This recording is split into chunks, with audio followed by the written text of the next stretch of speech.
वो हर एक चीज में घाटा ही घाटा है। किसान को तो अन्नदाता कहा गया है ना। जितने भी पशु पक्षी हैं वो किसानों के खेतों में रहे हैं। कीट है जो हमारे हमारे को जो फायदा देते हैं जमीन को, वे कीट तो सारे जल गए हैं। हाँ भाई साहब, मैं थाराबाई धनराजा लाता चौड़ीगल में। जैसा कि तस्वीरों में देख पा रहे हो, वाइल्ड लाइफ फोटोग्राफर है।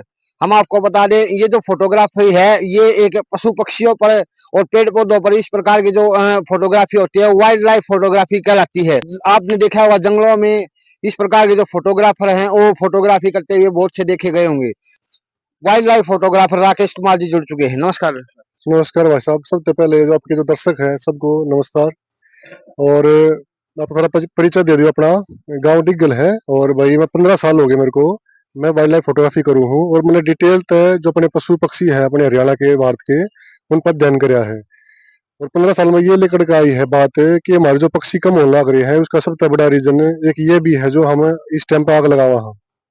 हमारे घने डाल के पक्षी से हैं जो इस टाइम पे जमीन पे ग्राउंड में घास में छोटी झाड़ियां में बच्चे दिया करें। उनका ब्रीडिंग का टाइम होता है मार्च अप्रैल के आसपास में। और इस टाइम पे हमारे जो किसान मेरे भाई है ताऊ का कार है, वे अभी गेहूं काट के और जो थोड़ा बहुत बच गया है उसमें आग लगा दे हैं। और वो आग फैलती फैलती खेता में चली जा है, घास में चली जा है, नहर के ऊपर, बदरों के ऊपर, रेलवे लाइन जहाँ मतलब झाड़ियां होंगी घास होगी वहां पहुंच गया है, क्योंकि तो इतनी गर्मी हो गया है और वह फैलती फैलती सब गहने खत्म कर दे हैं। इस तरह जो ये पक्षी हैं उनके छोटे बच्चे हैं, अंडे हैं, सारे जल के खत्म हो गए हैं। और कैसे इनकी तादाद बढ़ेगी अगर ये बच्चे इनके सारे जल के खत्म हो जाएंगे तो फ्यूचर में धीरे धीरे पक्षी सारे खत्म हो जाएंगे। फिर ये इससे पक्षियों को नुकसान हो गई है, किसानों को नुकसान होता है।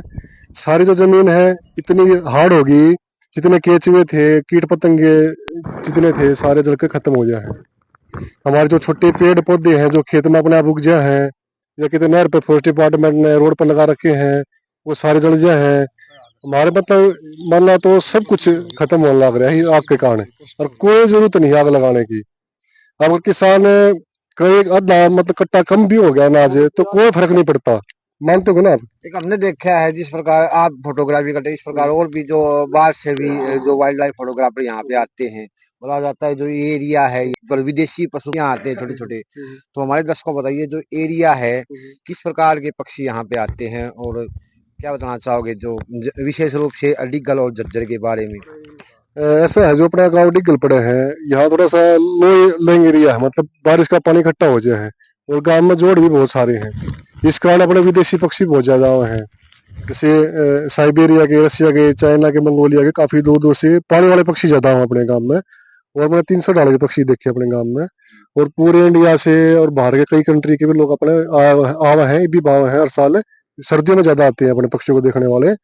अगर ऐसे ही हम आग लाते रहे, हमने उसका हैबिटेट जितो पक्षी रहे अगर वो सारे खत्म कर देंगे तो पक्षी आना सारे बंद हो जाएंगे। फिर ये अगर ऐसे ही चलता रहा तो हमारे जो बायोडाइवर्सिटी है, हमारा जो प्रकृति में जो पेड़ पौधे हैं पक्षी हैं और कुछ सालों में सारे खत्म हो जाएंगे फिर तो भाई। और खुद किसान को इससे नुकसान हो रहा है। जैसे क्लाइमेट चेंज हो रहा है फिलहाल अभी पूरे वर्ल्ड में ना, हमारा मौसम बदल गया। ना तो सर्दी टाइम पे होती ना बारिश टाइम पे होती, गर्मी बढ़ गई ज्यादा। किसो टाइम ओले पड़ जाए है, किसो टाइम तूफान बारिश आ जाए है, तो खुद किसानों को नुकसान होने लग रहा है इससे। अगर हम ऐसे आग लगाते रहे तो ये क्लाइमेट चेंज और तेजी से होगा और किसानों को इसकी बड़ी मार झेलनी पड़ेगी। इसलिए किसानों को मतलब समझना चाहिए अभी सब सही टाइम है, समझ लेगा, नहीं तो आगे ऐसा काम हो जाएगा मतलब किसानी करनी मुश्किल हो जाएगी लोगों को। आप जिस प्रकार हमने राकेश जी से बात की उन्होंने बताया कि जो ये यहाँ पे जो हजारों पक्षी विदेशी पक्षी आते हैं और उन पक्षियों पर कुछ तो गर्मी या कहर ऊपर से ये आग से नष्ट हो जाते हैं। तो क्या कहना चाहोगे हमारे दर्शकों को। भाई सबसे पहले तो धन्यवाद आपको और आपके दर्शकों को मेरी तरफ से नमस्कार। भाई जैसे भाई राकेश ने बताया कि भाई ये कोई 15 साल से इस काम में लगे हुए हैं, छोटे भाई हैं हमारे।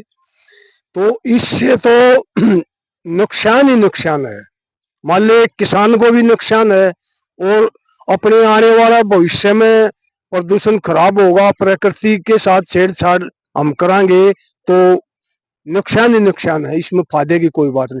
जो हमारी उर्वरा शक्ति उपजाऊ जो मिट्टी है जैसे आग लगाते हैं, इससे अपनी जनस आए साल कम होने लग रही है, बढ़ती नहीं है। क्यों? कीट है जो हमारे हमारे को जो फायदा देते हैं जमीन को, वे कीट तो सारे जल गए हैं। और जैसे भाई ने बताया भाई मार्च अप्रैल में कुछ पक्षियों का प्रजनन होता है और वे आग से वे जल जाएंगे। तो आने वाले टाइम में मान ली ये पक्षी नहीं रहेंगे, कीट नहीं रहेंगे, तो उपजाऊ जमीन हमारी कैसी रहेगी। और रहा भाई इसका पर्यावरण का, इससे पर्यावरण भी अशुद्ध हो है। ये जितनी फैक्ट्री और ये जो लग रही हैं, ये गांव के अंदर ये जो प्रदूषण फैल रहा है, इससे बच्चों के शरीर पर भी क्या रोकथाम की जा सकती है इसकी? इसका तो भाई यही है, थोड़ा किसान भाई मजदूर जागरूक हो, ये इस चीज को रोकें। उसके साथ साथ थोड़ा सरकार भी इसके ऊपर जो है थोड़ा ध्यान दे, ताकि आगे भविष्य के अंदर ये चीज रोकी जा और इनके ऊपर रोक लगाई जा। नमस्कार, आपका शुभ नाम? रामचंद्र जी। ये जिस प्रकार आगे आग लगाते हैं किसान, इसके बारे में हमारे दर्शकों को क्या कहना चाहोगे? इससे तो घाटा ही घाटा है, फायदा कोई है नहीं, क्योंकि इसमें जो कीटाणु जो जमीन को है ना खाने कमाने वाले, उर्वरक शक्ति भी खत्म होती है वो इससे। खत्म हो जाती है। कीटाणु कह देते हो और सब्जी कह दे, तो वो खत्म हो जाती है। वो खत्म हो गए तो जमीन डाउन होती चली जाती तो है, यही फिर जमीन में पैदावार कम होती चली जाएगी। एक दिन वो भी होगा जो लक्ष्मी ने कहा था, नोट बांध के कड़के हो जाएंगे उधारा, वह बात हो जाएगी। तो इस चीज में ये सोचते नहीं कोई भी। जैसे हमने देखा है, जो ये मशीन से कटाई होती है, उसमें लगभग जो किसान है परेशान हो जाते हैं बार बार बाई करके। और जो ये जो फूस है वो नहीं खत्म हो पाता। तो क्या समाधान हो सकता है कि प्रकृति भी बची रहे, कीट कीटाणु भी बचे रहे और किसानों को भी नुकसान ना हो? ये तो किसानों को तो वैसे ही नुकसान नहीं है, तो जान के जला देते हैं। छोटी छोटी हुआ होती, पहले भी हुआ करते, पहले हाथ से बांध दिया करते। ये रोड एक बांध नहीं दे तो वो उसमें लड़ जाते हैं, वो गड़ जाते हैं, तो उससे फायदा होगा। तो पहले भी हाथ से मतलब ये जो भूसा है, यो नुकसान की बजाय फायदा करेगा अगर सीधा बाया था। हाँ, बाया ज्यादा है, फायदा करेगा। जिस प्रकार हमने आपने दिखा रहा कि छोटे छोटे पक्षी हैं और किसान का जो हृदय है वो बिल्कुल कोमल बताया गया है। वो किसी भी पशु पक्षी को देख के पिघल जाता है। तो क्या कहना चाहोगे हमारे दर्शकों को इसके बारे में, क्योंकि आप खुद भी एक वाइल्ड लाइफ फोटोग्राफर हो और पशु पक्षियों की भाषा भी समझते हो, उनका आचार विचार नेचर जो उनकी सूझबूझ से काम लेते हो, समझते हो हर चीज को, उनके बारे में तो क्या कहना चाहोगे? देखो ऐसा है भाई साहब, किसान को तो अंदाजा तक आ गया है ना। जितने भी पशु पक्षी हैं वो किसानों के खेतों में रहे हैं, वहां से उनको मतलब गेहूं खा ले हैं, चावल खा ले हैं, मतलब जो भी फसल बो रखी है उससे वो गुजारा करते हैं। तो किसान की गलती नहीं, उनको पता नहीं है। तो मैंने आपको दिखाया ना कितने डाल के पक्षी कितनी जमीन पे उन्होंने बच्चे दे रखे हैं, अंडे भी हैं बच्चे भी हैं। अभी अप्रैल का समय चल रहा है, अंतिम समय ना, अंतिम चल रहा है। तो किसानों को थोड़ा सा समझना चाहिए उनको, मतलब इनका ऐसा ना हो उनके अंदर पाप, मतलब किसान ऐसे चल रहे हैं तो पाप ही मिल रहा है उनको, फायदा तो नहीं रहा है ना। तो किसानों को समझना चाहिए। सभी किसानों से मैं हाथ जोड़कर निवेदन है कि ये आग लगाना बंद करें, इससे हमारे नुकसान ही नुकसान है। सारे पक्षी जड़ के मन लाग रहे हैं, क्योंकि मैंने पक्षियों पर ज्यादा अध्ययन करा है तो उसके बारे में ज्यादा बता सकूंगी ना। तो इसको बंद करना चाहिए, आग लगाना नहीं लगानी चाहिए। जिस प्रकार भाई साहब ने बताया कि जो किसान का अध्यय काफी कोमल कहा गया है और किसान का तो अध्यय ऐसा होता है कि अगर कोई वैसे भी कोई घर पे आ जाता है और अगर भूखा शायद दिखाई दे तो वैसे भी बोरिया का बोरी की बोरी दे देता है, ले जा भाई, तो भूखा नहीं रहना चाहिए। तो और जिस प्रकार ये हजारों कीट यहाँ पे नष्ट हो रहे हैं, तो क्या उन किसानों का अध्यय नहीं पिघलता या उनको अभी इस चीज के बारे में पता नहीं है? देखिए भाई, कुछ तो इनको पता भी नहीं है।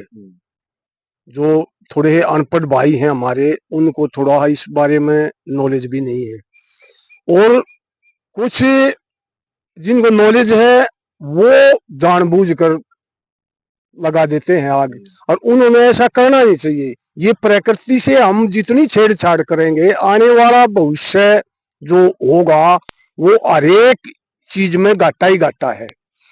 ओरा शक्ति में लगा लो भाई, अपने पक्षियों के बारे में, पेड़ों के बारे में। जैसे पेड़ है, ये कुछ पेड़ ऐसे हैं जो जैसे कबूतर है, काग है, मोर है, जिस चीज को खा लेता है और वो छोटा पेड़ उपज जाता है नहर पे, खेत के अंदर।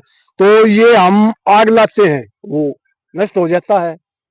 इससे ये बारिश का लगा लो, बहुत छोटे पेड़ पौधे, छोटे जीव जंतु हाँ सभी नष्ट हो जाते हैं आग हाँ, लगाने से। हाँ, तो इससे हमारी बारिश भी टाइम पर नहीं हो रही।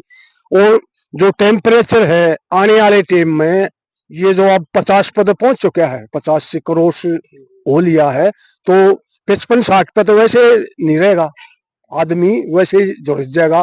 पर इसकी तरफ नहीं, हमारे समझ ले प्रदेश की, देश की, इसकी तरफ ना विश्व की, इसकी तरफ कोई ध्यान ही नहीं है। प्रकृति से आए साल छेड़छाड़ कर रहे हैं, और तापमान भी दर पे दर, दिन पे दिन बढ़ता जा रहा है। और जो इस प्रकार की जो आग लगाते हैं, इस पे रोकथाम जरूरी है।